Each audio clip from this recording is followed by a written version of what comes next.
Hi everybody, welcome back. This will be part B in the second video, and in this one we'll take our advanced device, the contra-directional coupler, and we'll add in the cladding. We'll also add in the simulation geometry toggle, so we can generate the more efficient geometry when we're doing a simulation, and then we'll also add in the ports. So to start off, we can start with the toggle for the geometry. So right below setting all these parameters, we can do a if statement. So if self.simulation geometry, like we did before, is true. So we don't have to write true if we don't want to here. If self dot this variable will return a Boolean comparison. So if it's set to true, it'll be true. Otherwise, it'll set to false. What we want to do is we want to have the individual simulation geometry toggles be set to the same thing. And this will save us a lot of coding time because we don't have to individually go change any of the values within them. We already set it in the previous script for these brag ratings. So if this is set to this value, it will naturally draw only 5 or so periods, and then it'll set up the geometry as needed for the simulation instead. And then what we want to do next is we can also add in our cladding. So in the previous video, we mentioned that if we draw the cladding for both devices, they'll overlap. So instead, we'll just draw one big cladding manually in this contra-directional coupler script. So we'll just do something like this, and essentially, it'll handle its own cladding layer. So what we'll do here is after the actually, no, it has to be before the elems here.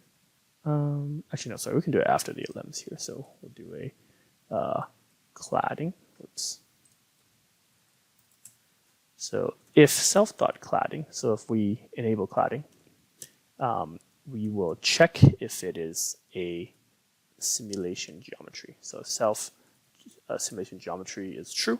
Then what we'll do is we'll do only 5 periods, and then if not, the period number won't change basically. And then what we'll do is we'll write to this elements list, and then what we'll do is we'll add in a rectangle, so I3 rectangle, and then we need to give it its parameters. So the parameters are layer, center, box size. And what we can do here to make the code more readable is we can actually just use space to go to the next line. So we'll set layer over here. So layer will be self.cladding layer. And this will pull from the contra-directional coupler's parameters here that we set. So this value in line 28.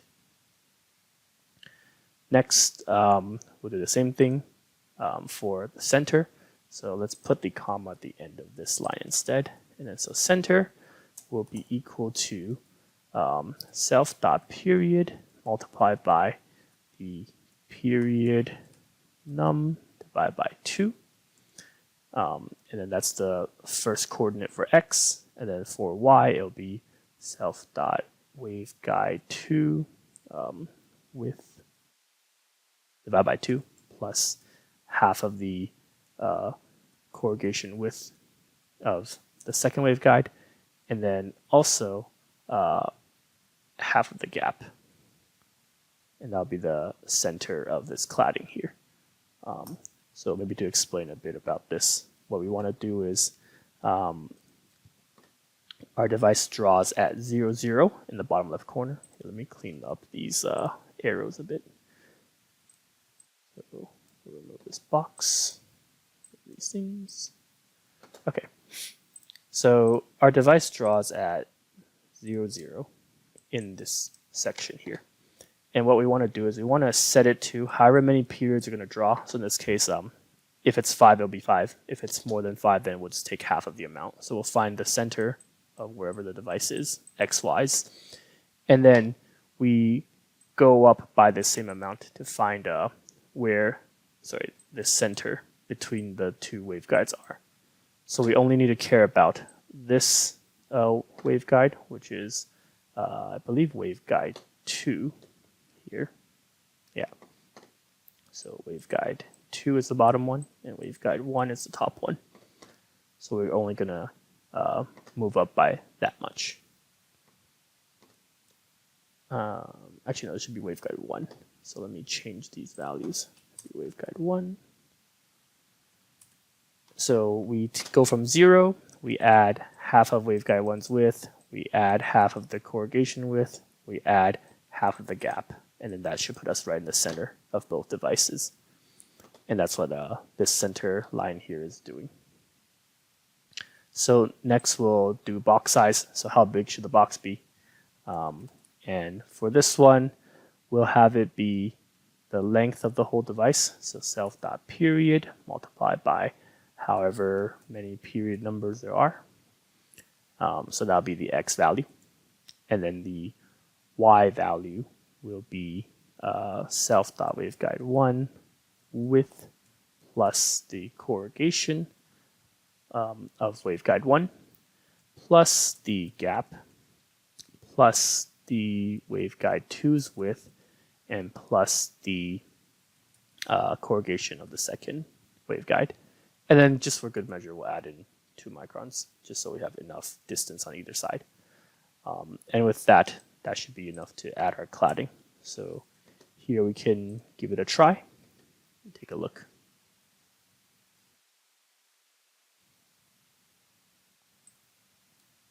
Sorry, there we go. So here we can see in the pink, we have our cladding now. If we zoom in, looks good. Looks like our device is far enough apart. And there's enough cladding on either side to cover it. So I think everything's working properly. We can move on to creating the ports now. So for the ports, what we're going to do is we're going to do something similar to the previous script with the break straight. We're going to create 4 ports this time because our device is now a 4-port device rather than 2. And also we're going to care about naming convention of the ports.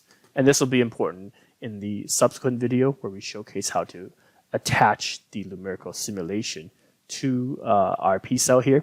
And the ports names are important because they actually automatically map onto the S matrix and S parameters we're going to export.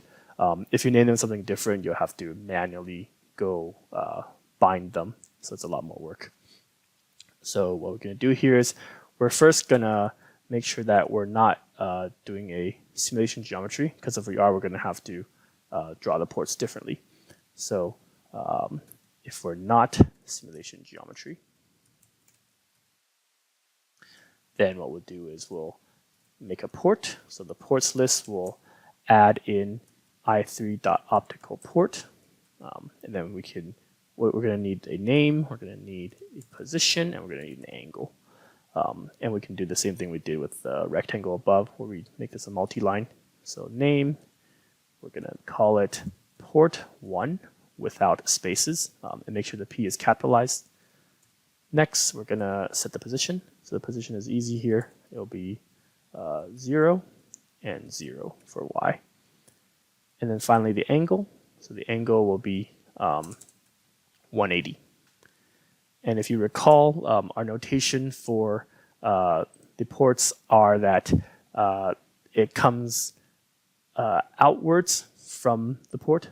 So it's in the forward direction towards the x-axis. So if this is port 1, which will be located in the bottom left here, port 1, we need to flip it 180 degrees so it points outwards like that.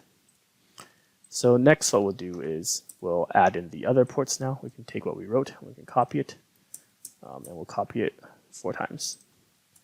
And then just some minor adjustments. So the second one will be port 2. And this one, we're going to reuse our Y position now. And then this will be self.calc_gap position. So port 2 will be the same location, but up here now for our second device. So port 2. Next what we'll do is we'll do port 3. So port 3 will be the output of the main waveguide. So we can set the angle to 0 now because it will be in this location. So port 3. And then for its X position, we'll need to find where the device ends. So it'll be self dot period multiplied by self dot period num. So the maximum number of periods is where the device ends. And then we don't need it to change on the Y position. And then finally for port 4, we'll set it to 0 because it's pointing out from the final location. And then we can copy over here. X, Y's, it'll be the same location as port 3, but Y, Y's will be the same position as our port 2. So we can copy that over here. And forgot to add a bracket here for the functions. And that'll be our ports here. And since we did a statement for if the geometry is not a simulation geometry, let's also do one for the simulation geometry. So we can just use an else statement here, a catch-all. And let's copy over all of our port code so we don't have to rewrite it again. So we'll take it here, we'll copy that. And what we'll do here is port 1 now will be located at 2 periods into the device. The reasoning for this is because when we do our simulation, we want to draw the port right where the device starts, and we can take advantage of the EME solver, which will help us manually create cells, or I should say artificially create cells in the simulation, and we won't need to add in any other sections. So what it'll look like is we want to create our simulation geometry, something like this box, like so, and we want to enclose some cladding on either side like that, and thus the port has to be at the beginning of one of our periods. So I picked the second one in this case, so it'll be something like this, I believe. And then what we can do is, so for port 2, we can do the same thing then. We just copy this over, update the X value, we should be good. And then since we only want to create a unit cell, we only have to contain one cell. So for port 3, where the original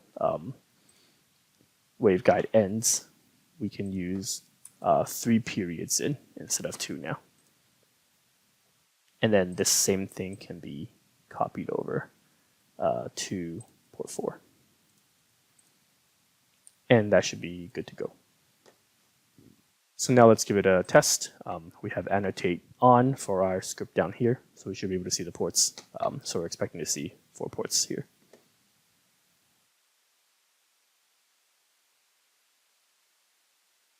So excellent, we can see that the ports are labeled as expected.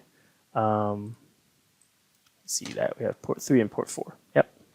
So all looks good here, and everything's working properly. And that'll bring us to the end of this video. In the next video, we'll take a look at the simulation side, how to set it up, and then we'll look at some simulation results. Take care, everyone.